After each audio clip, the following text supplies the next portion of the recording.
leap of faith. This is the way. Truth is, I am Iron Man. Tells me I'm most relentless.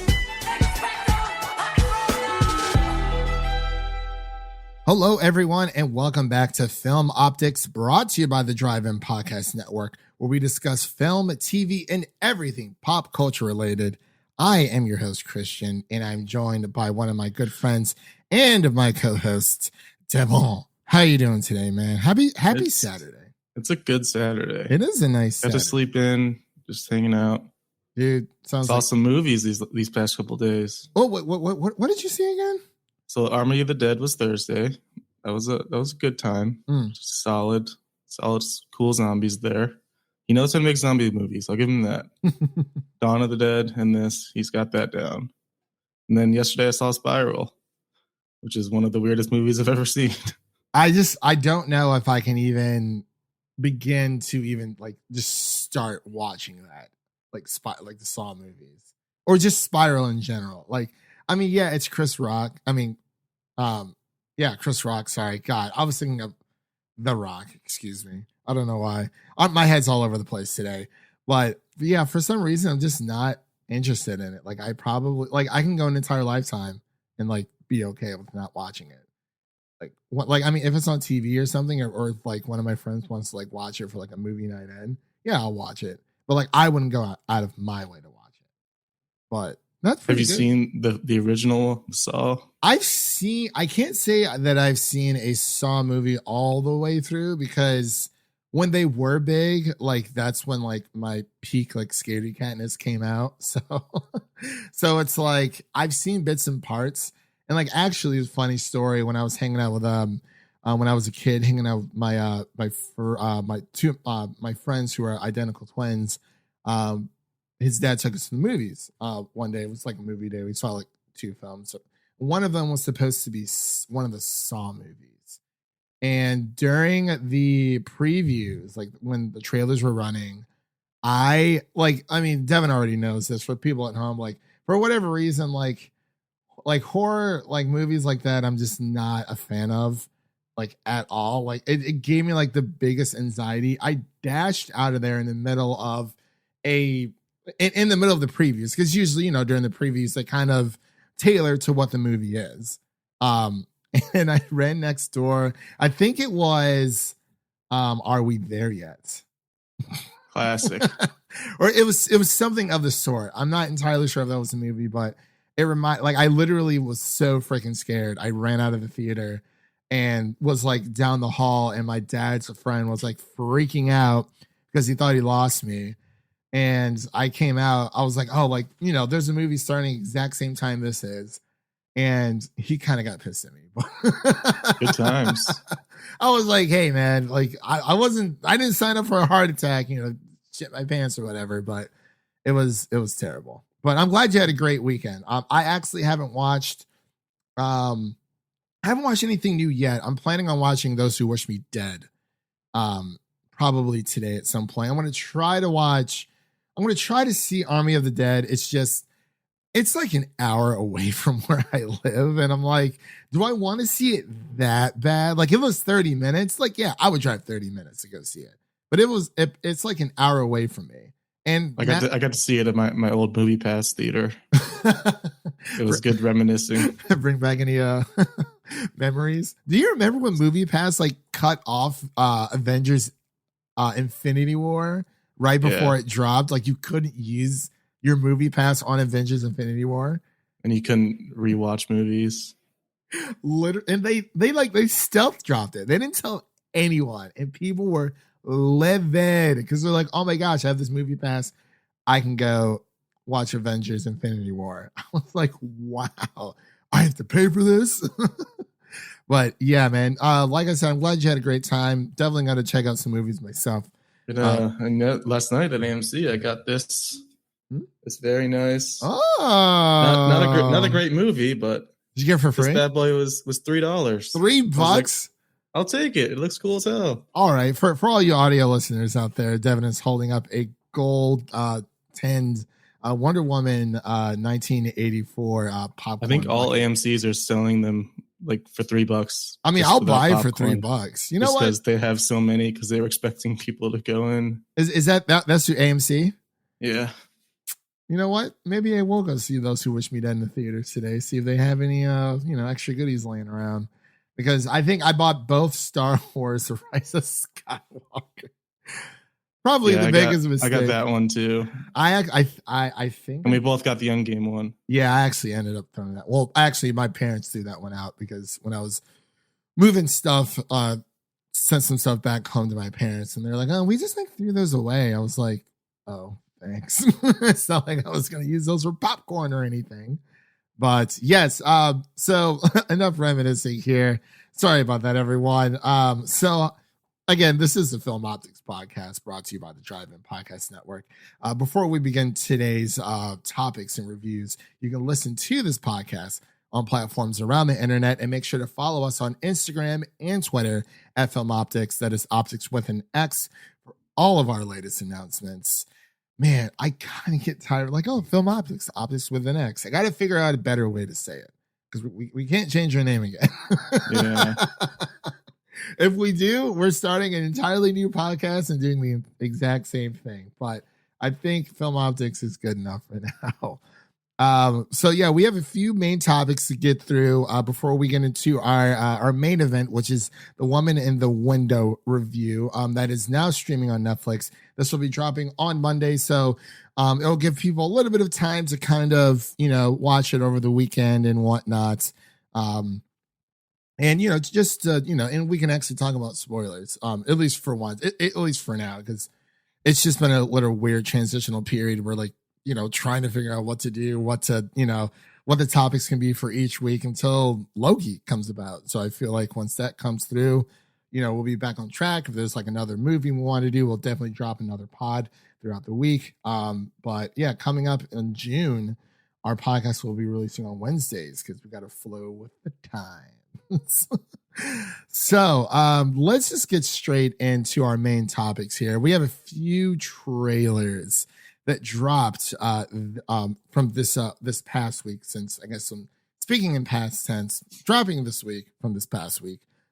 We have the Venom Let There Be Carnage trailer, and we finally have the Green Knight trailer. Devin, did you get a chance to watch any of these? Yes, I watched both of these. Oh, congratulations. Oh, that's nice. It's nice. So I guess we'll start with Carnage, or the Venom 2 trailer. What were you on? Like, what are you thinking? Are you giving this a pass for now? Are you excited? Have they roped you into this universe yet, aside from the first movie?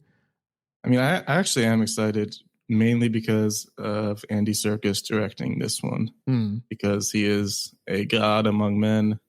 He did the Planet of the Apes films, of course. He was in Lord of the Rings, all that good stuff. He's in the MCU.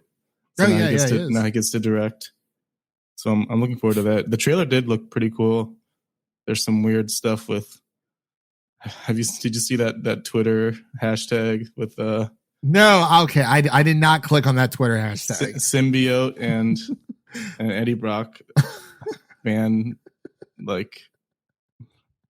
romancing. It's weird. So they want them to hook up, basically. And they make drawings showing it. Yeah.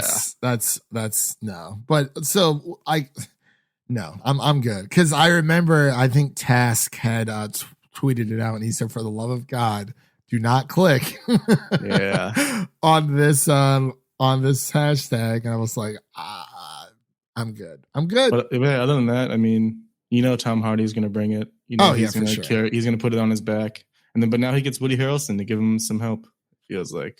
I don't know how I feel about Woody Harrelson becoming Cletus Cassidy. I feel like he's a little too old. Like, I feel like Jesse Eisenberg or someone of that caliber would have been better, because we would have gotten a more. Well, Jesse Eisenberg isn't scary. No, he's not. And I guess we can have like Woody Harrelson at least has like a crazy side. Yeah, I guess it depends on how old they make Cletus Cassidy in this film. On the Geekly Goods and Friends, where I live stream with Leo over on his channel every month. Manny, get down. No, sorry, I'm dog sitting right now. Um, I actually gave like out of 10, I actually gave this like a 4 out of 10 just because like they didn't show anything.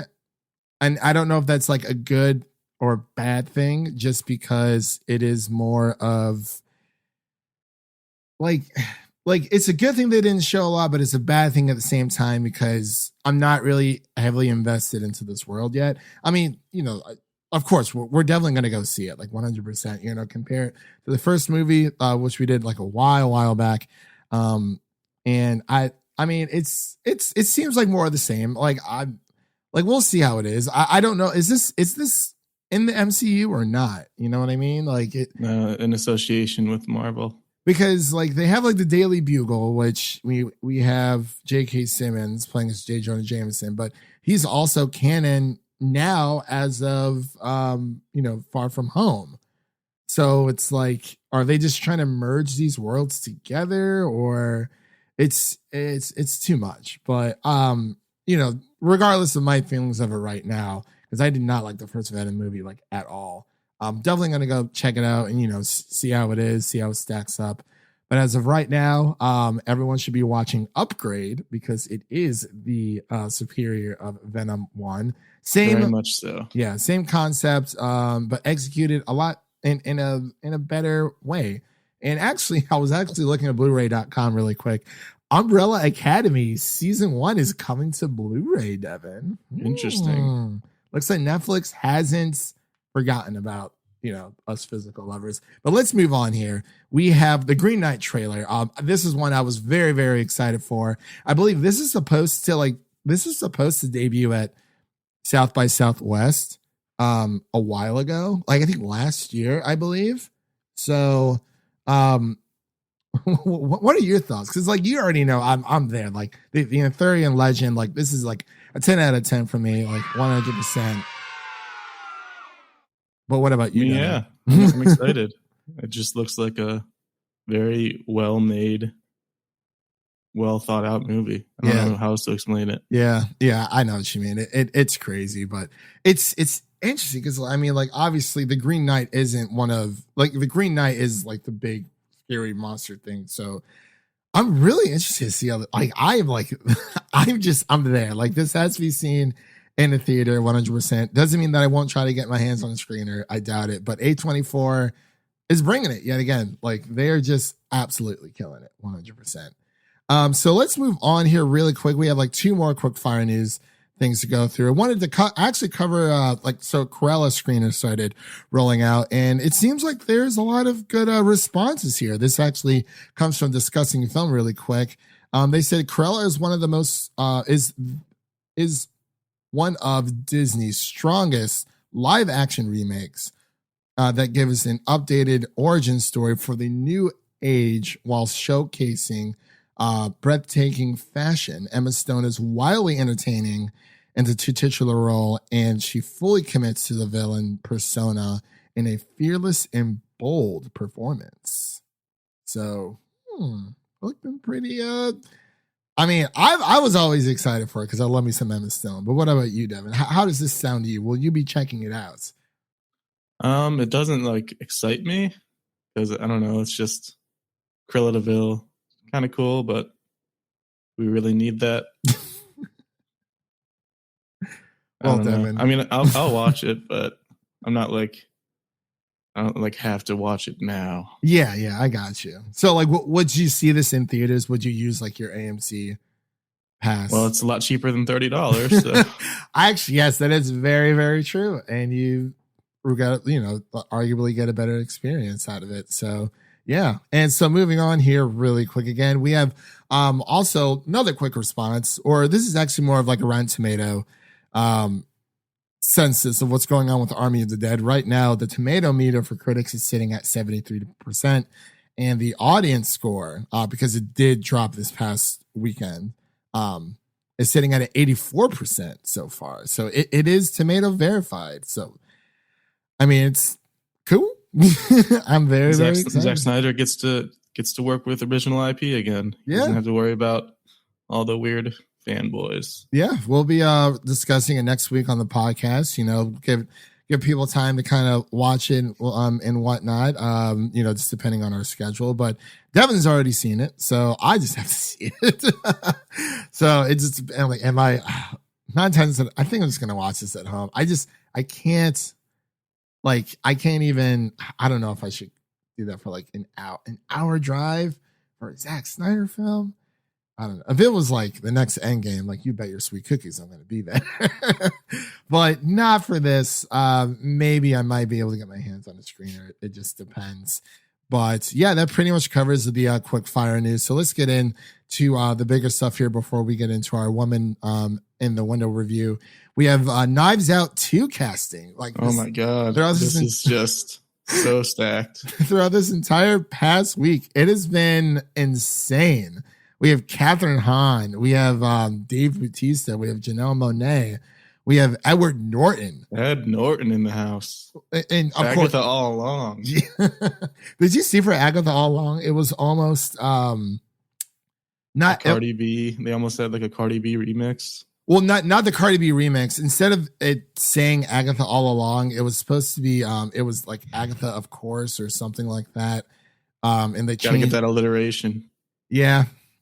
I'll have to look it up, but I had it up earlier. But yeah, so Knives Out 2 casting. There's supposed to be at least 3 more casting going along with Daniel Craig and everyone else. So who else would you like to see in this role? I mean, I don't even know. They don't even need anyone else. They got a stacked cast already. You throw like some Florence Pugh in there. I'll be good. Sure. Oh my God, that would be amazing. I wonder if any of the originals are returning. Obviously, besides Daniel Craig. Yeah, obviously Daniel Craig. But I wonder if anyone else is going to show up. Well, what about Michael Shannon? What about Lakeith Stanfield? Oh no! Oh Lord! After what we read, it was yikes. Oh my gosh, that's unfortunate. Yeah, definitely unfortunate. But we will it's not come to Netflix too. Knives Out 2? It's coming to Netflix. Yeah. Oh boy, they made a deal with Netflix for $100 million. You already know. All right, Devin, but write up the email. Write up the email. We're going in right now. But no, this is going to be great. I am very, very excited for this. Honestly, the cast so far is pretty freaking stacked. So I'm ready for another, whodunit mystery. Rian Johnson coming back. Yeah, it's just great stuff. You got anything else to add? I'm just excited. All right. Well, you might be another Thanksgiving movie. Yeah, exactly. Yeah, it does feel like a Thanksgiving movie. Yeah, I agree with that. Even with like when Little Women came out, like I was like, why is it coming out on Christmas? Then I watched. I'm like, okay, this is definitely a Christmas movie. Like it has Christmas elements and themes, but overall, absolutely. So let's move on to a little bit more of good news. I mean, depending on how you take it, I guess we have the Golden Globes. The Golden Globes 2022 are canceled on NBC, and wow, I was not expecting this whatsoever. I'm not sure. I mean, after the Oscars flopped that hard, I'm sure it wasn't that hard of a decision to make. Do you think award shows are like I don't want to say dead, but they need to make a lot of changes. That's for sure. Yeah. Because we've noticed like every year, like they do something different. Some years it works out really, really well, but it's like they don't stick to that formula. It's like, okay, well, it worked out really well for 2019, so let's move on to 2020 or 2021, or for 2020. It's like it's a bit of a weird year, because of the pandemic, obviously. But it's like I really don't know. Apparently, didn't Tom Cruise like send back his? Sounds like a thing he would do. Yeah. And I believe this is also due to there not being any people of color on the Hollywood Foreign Press Association. I believe that's correct, if I'm not mistaken. Doesn't sound surprising. Yeah, it doesn't sound surprising at all. If anyone's listening out there, watching, definitely correct me if I am wrong there. I believe that was the story. I saw that maybe about a week or two ago. But yeah, this doesn't really look good for them. They have a little statement saying they continue to believe that the Hollywood Foreign Press Association is committed to meaningful reform. So I'm sure it will come back. The Comcast own network said that this morning. However, the change of this magnitude takes time and work, and they strongly feel like the HFPA needs time to do it right. So NBC will not air the 2022 Golden Globes. They're planning to re-air it in January 2023, but we're not sure who's going to be picking that up.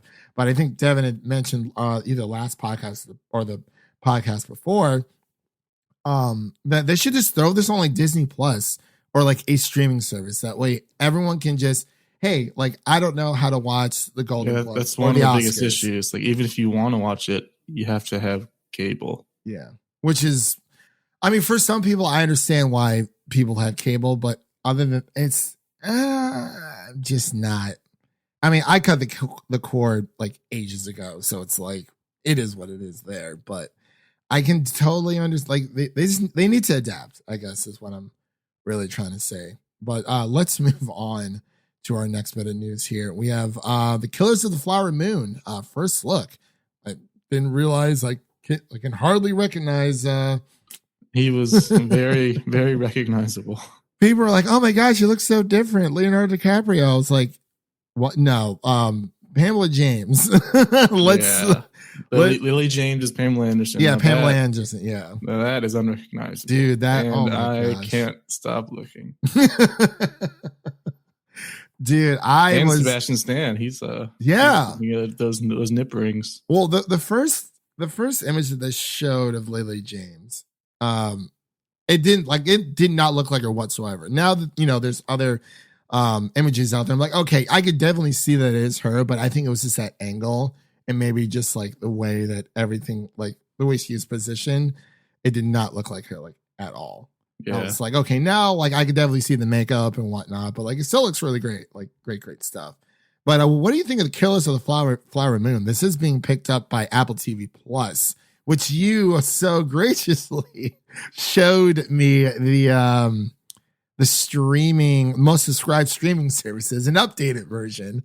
Apple TV Plus is number 4 out of 8, which is not bad at all.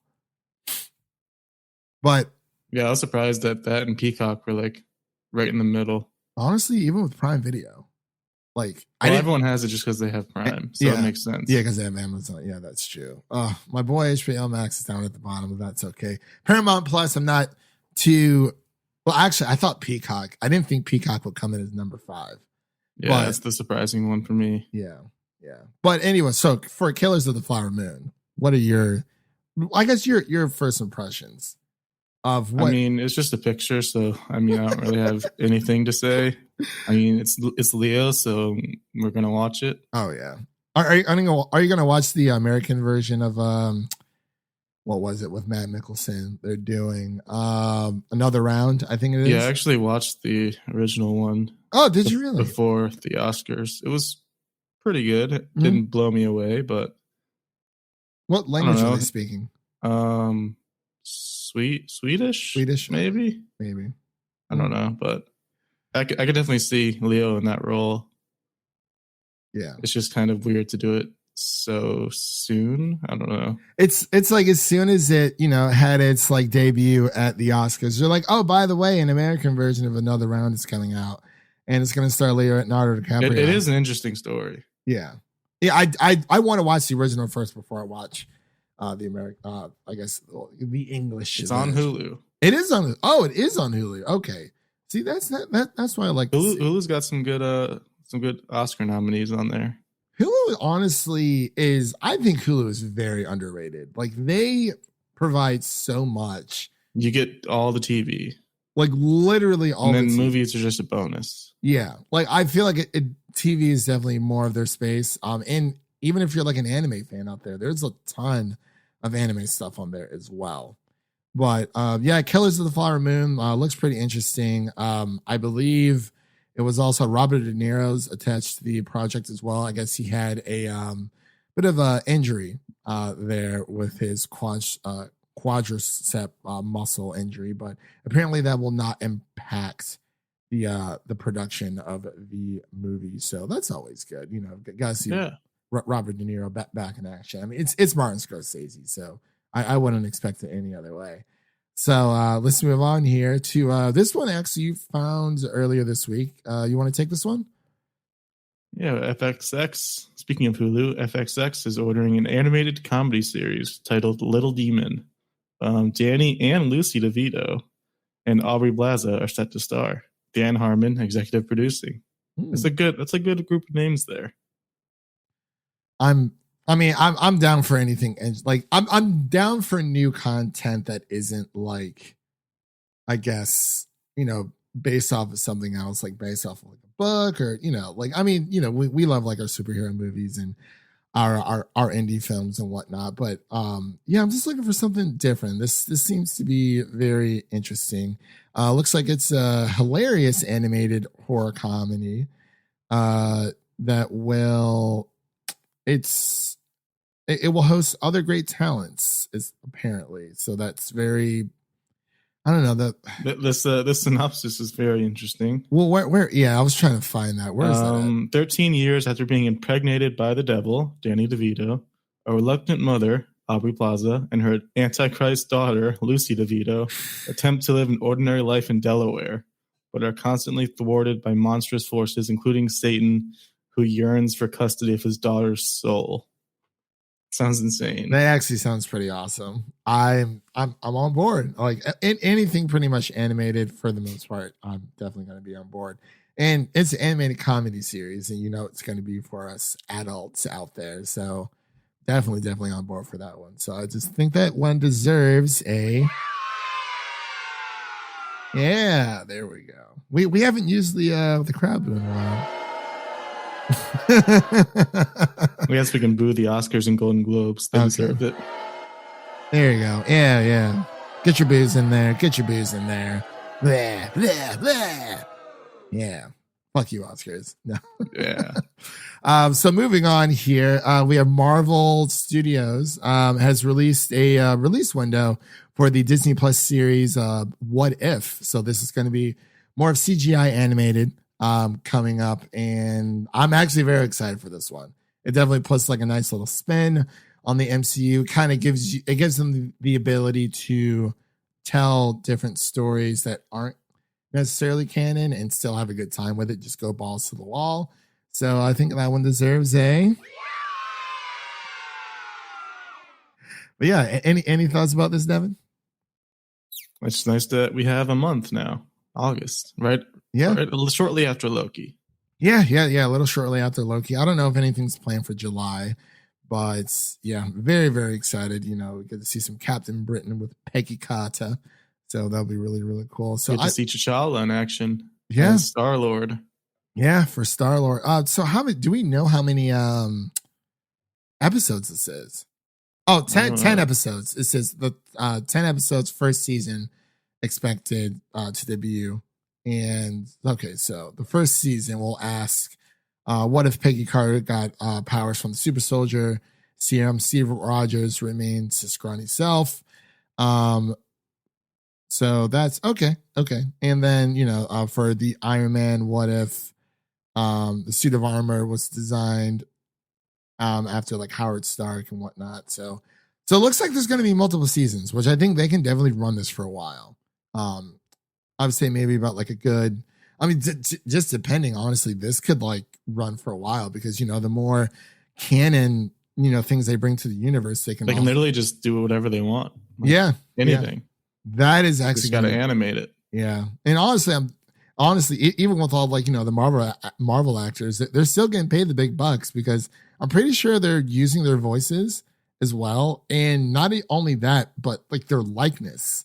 Yeah. So they're definitely getting paid for that. Like that. Congratulations. So our last bit of news, this actually shook the the gaming world here. Yeah, a bit of a surprise. Had a little bit of a surprise. So this, I want to say this is reportedly like it's claimed that this is coming, but nothing official has come from Microsoft yet. Because as of this recording, you know, we're recording this on Saturday.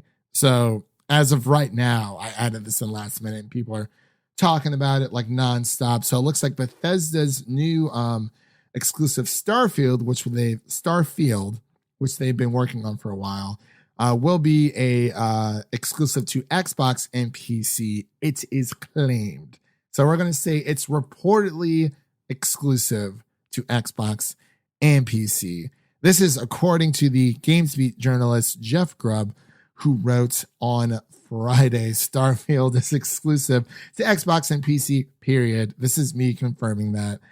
Speaking in a live stream video that the prominent games industry reporter went out on a state that he believed that the title would appear at E3 next month and likely released in 2022. Starfield is the next big RPG creator from the Elder Scrolls V Skyrim, originally announced in Starfield was originally announced in June 2018 with a teaser trailer following, which following Todd Howard, the director, said that it was a game he's wanted to make for a very, very long time. Nothing has been seen, of course, since E3 2019, and Todd Howard is asking people to be very patient and, unveiling what Starfield actually is. So the release plans for this is, it's been the major talking point for like Microsoft since its announcement of its acquisition of ZeniMax Media, which includes Bethesda Studios. And, I've been saying this for a while, man. Microsoft did not drop $7.5 billion to acquire Bethesda to make, their games third party, on competitor platforms.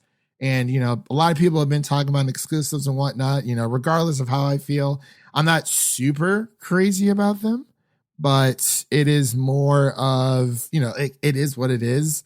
There's not much we can really change right now, but I definitely think there's always room for improvement. But I think Xbox is handling it the right way with releasing it on Xbox, PC, and cloud gaming. So that kind of, it's exclusive, but it's not, because it's more of like a loophole through everything. But what are your thoughts just on, I'm just curious as to how they're going to handle every Bethesda game after Starfield. Are they going to keep them all exclusive, or maybe just the bigger ones? Mm-hmm. Because I could see them just like putting the smaller titles out on every platform, like they did with like Super Lucky's Tale, and what was Cuphead as well. I don't know if Cuphead was necessarily owned by Microsoft, but yeah. And of course we have Ghostwire Tokyo and Deathloop that are coming out for the PlayStation 5. And Microsoft, during this acquisition, everyone's like, oh, well, what about these games? Microsoft did say that they are going to honor that commitment. So, they're going to honor that deal. So Ghostwire Tokyo and Deathloop will be timed exclusives on PlayStation 5 first, and then make its way onto other platforms. It's kind of like all up in the air, honestly. I was talking to a few people online, just about everyone's talking about exclusives itself, and ran across a guy on Twitter who was saying that he actually responded to Jeff Grubb's tweet about Starfield being an exclusive, and he said, if people take out the emotions of the equation and looked at things logically, they knew that this was a foregone conclusion. Again, Microsoft did not spend $7.5 billion so they could share games. And he was saying that, he was kind of saying, like, everyone's talking about, like, it brings up like the conversation of exclusives again, whether they're good or bad for the industry. I wouldn't say that they're necessarily bad, but I do feel like they are a bit outdated when it comes to a lot of things. But, who am I? I'm just a schmuck on the internet, talking about this stuff. But aren't we all? Yeah. And, he was saying that, it's weird because people only start caring. This is what he said. He said, it's funny how people who are for/against exclusives change. So like, depending on who's for and against them, it changes on depending on what platform those exclusives are on. It's like, so are they really against exclusives, or are they mad that exclusives aren't on their preferred platform? And then he says, we all know the answer. But of course, the reason why we're talking about exclusives, everyone, is that, since, Microsoft, Bethesda, all of this, people feel it is, when it comes to further exclusives for Bethesda and Microsoft, we really don't know. But we did talk about it a little bit on a few episodes back, maybe about a month or two ago, where Microsoft had like the Bethesda / Xbox like family episode thing where they were saying, those games. Well, Phil was like tiptoeing around it, but I mean, it is what it is. But I just thought it was an interesting story. I can go on and on about it, but we have a review to do, everyone. Oh yeah, yeah. So let's put this one in the past, in the rear. All right, so we are going to be doing our The Woman in the Window review. This director is Joe Wright, and writer's book. Well, it is adapted from a book. Writers AJ Fenn, who I believe is the original writer of the novel, and Tracy Letts, or it might be reversed. Like I said, I do apologize. I grabbed this information at the last minute. The cast stars Amy Adams, Gary Oldman, Anthony Mackie, and a few others. You can watch this on Netflix, and its release date was April 14th over this past weekend. And the story goes as such. A agoraphobic woman living alone in New York begins spying on her new neighbors, only to witness a disturbing act of violence. So, man, this one's going to be a doozy, because I was actually looking forward to this one for a while, and I actually wrote a review over on the MusicCityDriving.com website. You guys definitely go check that out. But I know Devin's not the biggest fan. That was a stinker. He's not. I was so excited. I was like, oh my God. We saw it in theaters a while ago. We haven't heard anything about it in a while, in a very, very long time. And I feel like it kind of, I hate to say it, Devin, I feel like this one kind of fell flat on its face. Yeah. I mean, how many times do we need to tell this story? It's just, even Disturbia. There's a movie called Rear Window. It's a classic that it's basically the same story, just told a different way. Well, I wonder if those were, because remember, this is a adaptation of a book. So I do wonder if movies like those drew from the inspiration of this original source material or not. But I don't know. It was I don't know, bro. I had high hopes for this. I really did. I mean, with a cast like that, you kind of have to have high hopes just because it's so stacked. Gary Oldman, Amy Adams, Anthony Mackie, Brian Tyree Henry's in there. That's right. Yeah, he's in there too. Anthony Mackie was so underused, but I just wanted to get your first initial thoughts before we kind of dive a little bit into spoilers, because we'll go. It was just a mess. I don't even know where to begin. So every cliche in the book, every single one, just here you go. Have a cliche. You have a cliche.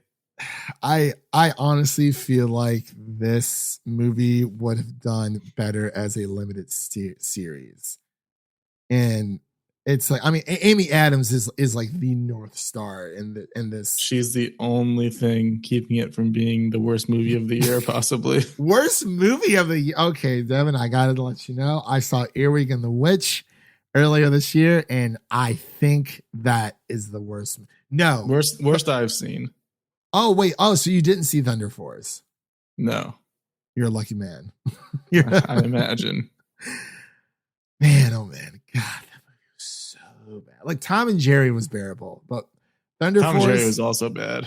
Yeah, but Thunder Force was way worse.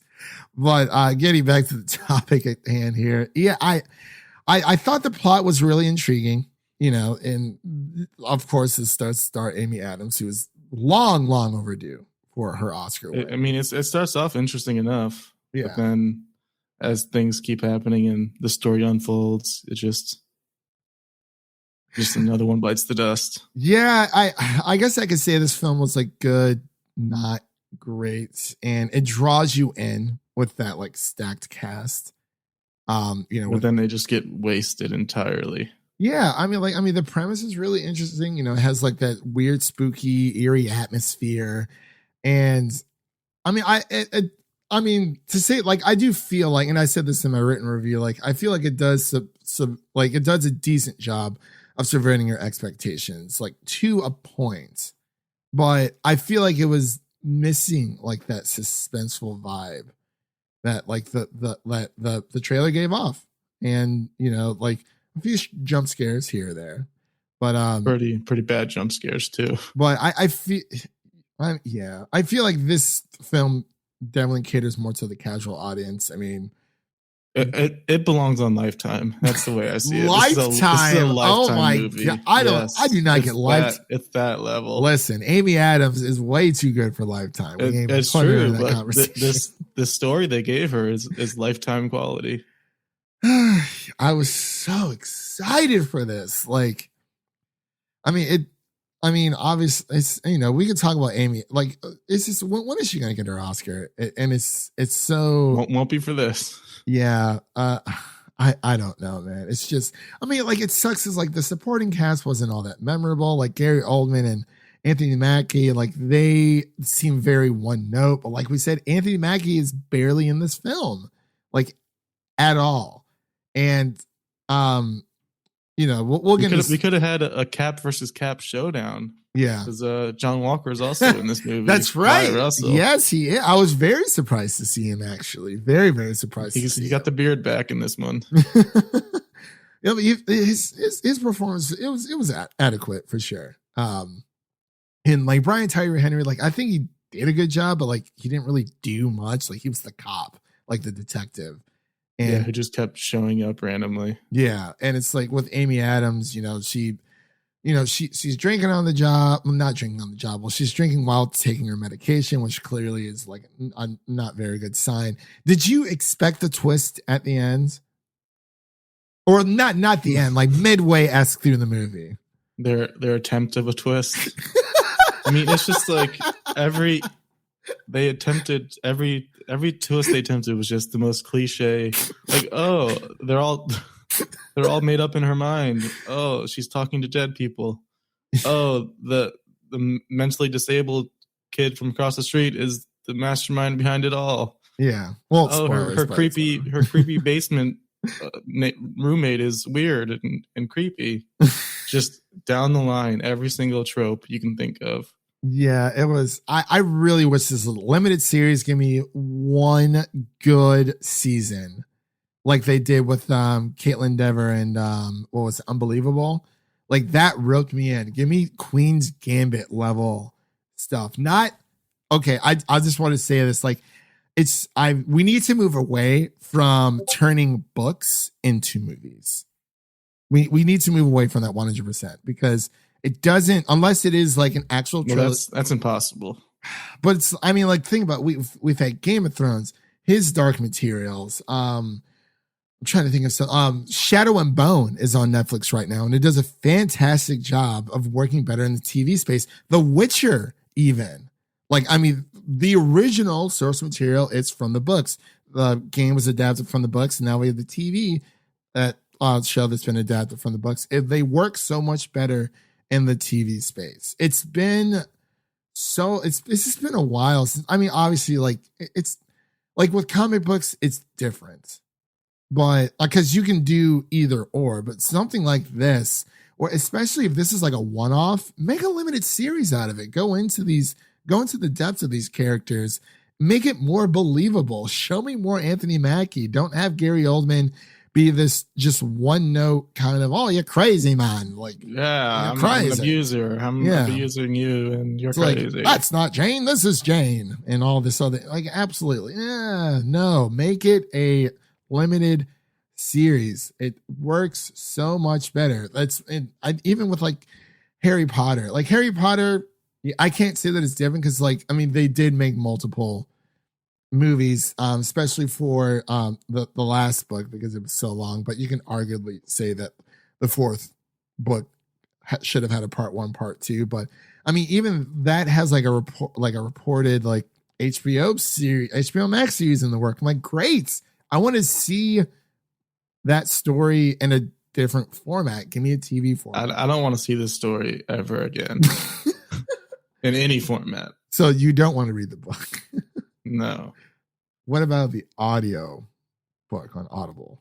Which we're sponsored? No. No, we're not sponsored by Audible. But yeah, it's. I'd rather just rewatch Disturbia. Honestly, that or oh my god, what were we talking about last week? The blind murder dude with the axe. Don't breathe.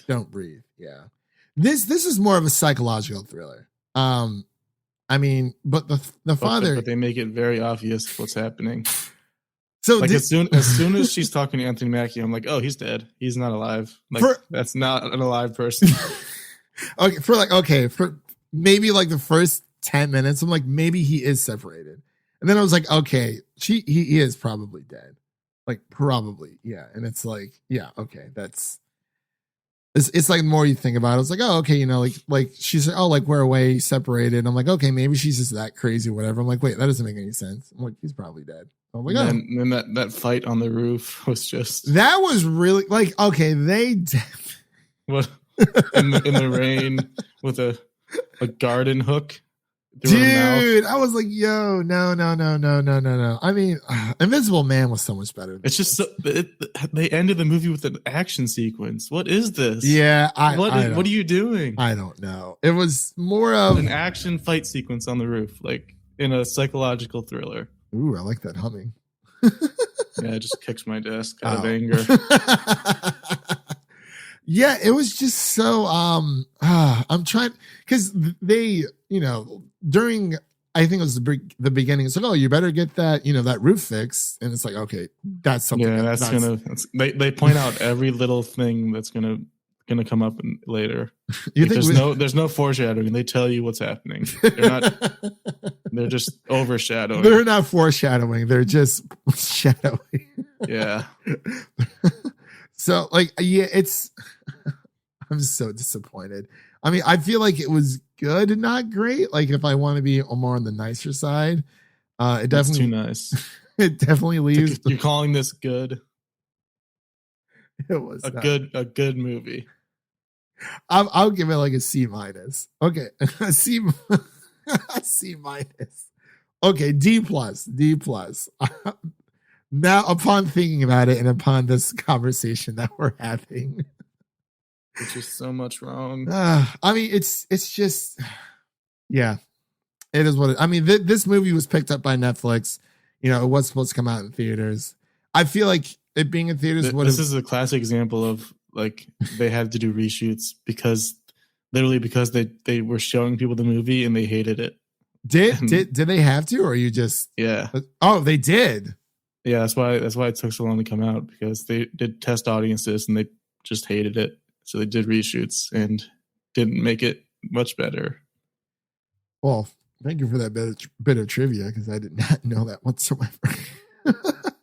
But yeah, like so on music. But yeah, like sometimes reshoots are like fine and like normal, but when it's because the audience hates your movie, then you're in trouble. So wait, what's worse, this or New Mutants? Because you saw New Mutants. I mean, I did too. I actually I have it on just to complete my X-Men. I mean, box. New Mutants is at least has some like interesting characters, just because they're related to X-Men. Okay, I guess what I'm saying, like, you think this is bad, and so you watch Thunder Force, and you're like, okay, this is like. I will not be watching Thunder Force. You're not going to watch it with the fam? It's crazy. Netflix it's the definition of Netflix, just quality or quantity over quality, because we get the best movie of the year, possibly, in Mitchell's versus the Machines. Yeah. And then we get this and Thunder Force. It's like, it's just all over the place. And Jupiter's Legacy, bro. Ooh, I mean, like, I'm not gonna watch it. I mean, it's not a movie, but yeah, I see what you mean. Let's look. I was over at my friend's house and I walked in the door. I'm like, oh, like, what are you watching on Netflix? He's like, oh, Jupiter's Legacy. I was like, oh, like I saw it. Like, I saw it in action. I was like, I'm glad I did not invest myself into this universe. That CW quality. That's worse than CW quality. That's clip art. Honestly, I think someone I had posted the fights. I don't know if it was Martian Manhunter and Supergirl. That, like, you know what I'm talking about? With it was that's the worst thing I've ever seen in my life. I can honestly say I think that's like worse than like than like Jar Jar Binks like CGI. I mean, granted, like, it was for its time, it was fine. Like Star Wars, I mean, not for this. It's like, wow, I can see there's a lot of weird budgetary cuts. Yeah. Stand in front of the green screen quick. It's like, oh, okay. But so upon second thought, because I did give it a C- on the Music City Drive-In website, I will keep it at that for it because that was upon my first initial thoughts of this movie. I think I might watch it again just for Amy Adams, but I'll lower it to a D+. I'll update it on the Music City Drive-In website. It's gonna be hard for it not to be an F for me. You really think it was that bad? I'm considering a D- just for Amy Adams, just because of her. You know what? I am going to keep it as C- because Amy Adams was phenomenal. I retract that statement. Everything else is an F. Everything else. Yeah. Like, I mean, she does carry this, she displays another first-rate performance. Even in Hillbilly Elegy, I mean, I can see why people didn't like that, but it's like, I mean, she was so good. And it's like, what? Rough year for Amy Adams movies. A rough year? I was just going to say her career in general, like her career in general. She at least has been in good movies. But yeah, I mean, I guess not this year. Yeah, I guess when I say rough year, I mean, like, she still doesn't have an Oscar. Like, she's phenomenal. Like, it's just, it has no slide to like her, performance. But yeah, I see what you mean. Okay, movie wise, yeah. Hopefully, I don't know. I mean, like, I didn't really care for that much in Lois Lane. Like she was literally just there to be saved by Superman. But I mean, it is what it is at this point. So a D-. Can we really give something a D-? Is that like I feel like if we're going that low, like, is there even like a plus or minus when it comes to that? I don't know, man. All right. Well, I'll get. It's rough. All right. Well, I will give it a C- just because. Well, I don't. Now I'm thinking like, what was worse, this or Chaos Walking? Chaos Walking is another great example. It's a book series. Make it a freaking TV show, for the love of God, please. Anyway, we are pretty much up on time here. So, again, thank you, Devin, for coming on and talking shop with me. And so we got a C- and a D-. If that. If they're lucky. So that pretty much concludes this episode of the Film Optix podcast. I believe next week we're going to be discussing Army of the Dead. So that's going to be a lot of fun. And then I believe after that, we'll be doing A Quiet Place Part 2. Finally, dude. Serious. I'm so pumped. I need to rewatch the first one. Like, I'm gonna do it like back to back. Make my own double feature. If AMC, they might do it again in AMC. I will be so excited because we were a week away, Devin. We were a week away. A week. I think it was supposed to come out around my birthday last year, but hey, I mean, at least it didn't get the, A Quiet Place Part 2 is going to be on this date. And it's like, psych, it's going to be on this date. Like, I think it only got moved back once. And they were just like, yeah, we're just pulling it until we know it's safe.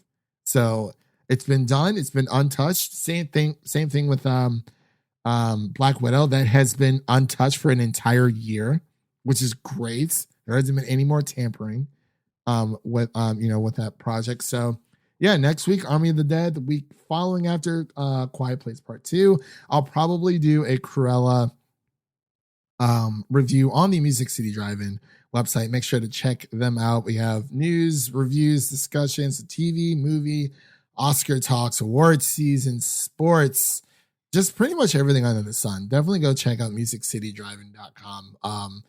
So that'll be a lot of fun to do that. So let's also before we actually end up, make sure to rate us on Apple Podcasts.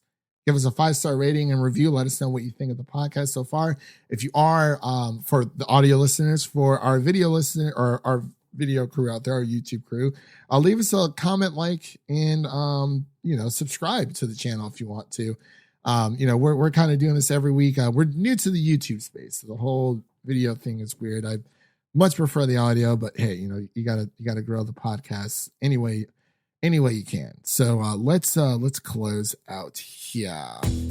And that's a wrap for today, everyone. Thank you all for listening, and make sure to check out the other shows over on musiccitydrivein.com and subscribe to our show so you never miss an episode. That was Devin. My name is Christian, and we'll see you guys in the next one. Peace. Make sure to go to musiccitydrivein.com.